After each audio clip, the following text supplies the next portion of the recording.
बहुत समय पहले की बात है। तोता नगर नाम के एक सुंदर गांव में एक ब्राह्मण अपनी पत्नी और बच्चों के साथ रहता था।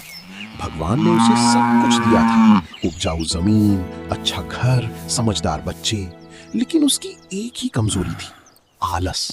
वो दिन भर खाट पर लेटा रहता, कभी खेत में नहीं जाता, कभी कोई काम नहीं करता।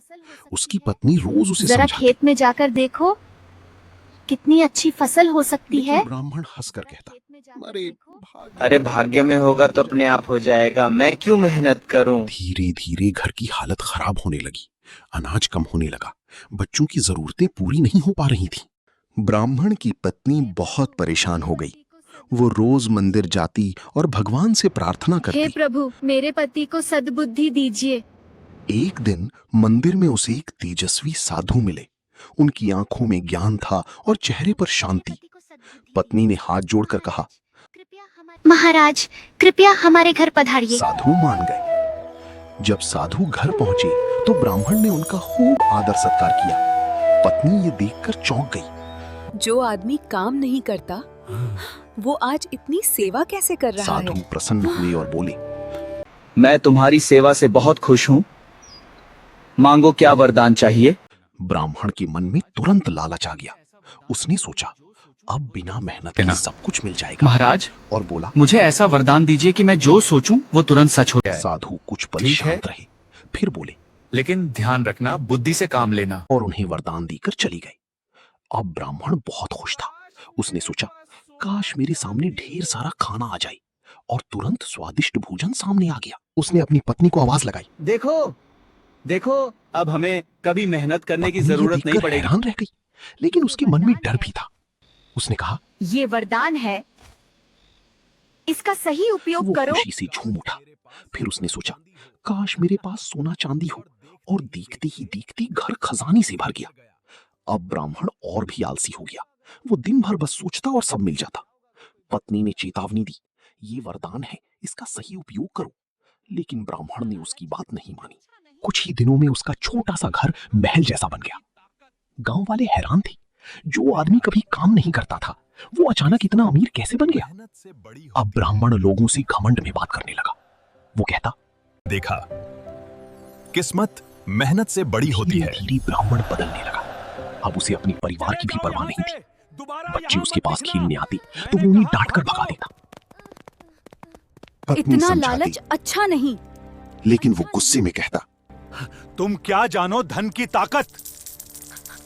अब उसका दिल इंसानियत से खाली होता जा रहा था। एक दिन गांव में सूखा पड़ गया। लोगों के पास खाने तक के पैसे नहीं बचे। गांव वाले मदद मांगने ब्राह्मण के पास आए, लेकिन उसने दरवाजा बंद मैंने करते हुए मेहनत कहा, करके कमाया है, मुफ्त में कुछ नहीं मिलेगा।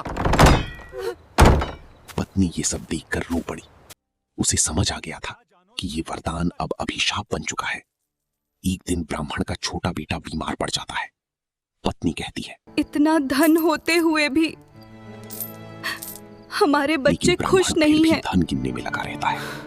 एक पड़ोसी कहता है, पहले गरीब था, तब इंसान था, अब अमीर होकर पत्थर बन गया।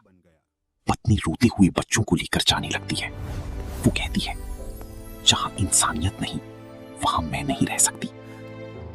एक रात ब्राह्मण अकेला बैठा था। उसके मन में अचानक एक विचार आया। क्या होगा अगर कोई भूत आ जाए। जैसे ही उसने सोचा, धड़ाम, एक डरावना भूत उसके सामने खड़ा हो गया। ब्राह्मण नहीं, डर के मारे नहीं। कांपने लगा। मुझे माफ कर दो, भूत काश ये बोला, भूत गायब हो जाए। तुमने मुझे बुलाया है, अब मैं तुम्हें खा जाऊंगा। ब्राह्मण रोने लगा, नहीं नहीं, मुझे माफ कर दो। लेकिन अब बहुत देर हो चुकी थी। अचानक उसे साधु की बात याद आई। बुद्धि लेकिन से काम ध्यान लेना। रखना, बुद्धि से उसने काम तुरंत लेना। सोचा, काश ये भूत गायब हो जाए। और काश ये अगले ही भूत पल गायब हो जाए। भूत गायब हो गया। गायब होते ही ब्राह्मण डर के मारे जमीन पर गिर पड़ा। उसकी सांसें तेज चल रही थी, माथे से पसीना बह रहा था। कमरे में चारों तरफ सन्नाटा था, लेकिन पहली बार उसके मन में अपने किए हुए पापों की आवाज गूंज रही थी।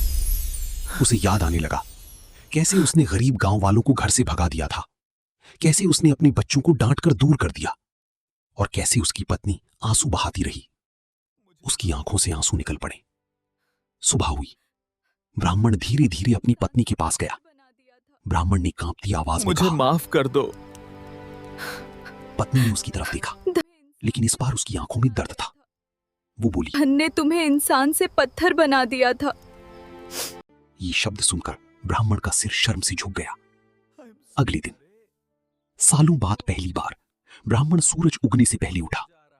उसने अपने पुराने कपड़े पहने और खेत की ओर चल पड़ा। गांव वाले उसे देखकर हैरान थे। जो आदमी कभी मेहनत से भागता था, आज वही मिट्टी में पसीना बहा रहा था। उसकी पत्नी दूर खड़ी उसे देख रही थी और कई दिनों बाद उसके चेहरे पर हल्की मुस्कान आई। कर उस दिन दीजिए, ब्राह्मण गांव वालों के मैं पास धन गया। के लालच में उसने अंधा हाथ हो गया जोड़कर था। कहा, मुझे माफ कर दीजिए, मैं धन के लालच में अंधा हो गया था। गांव वाले कुछ देर चुप रहे।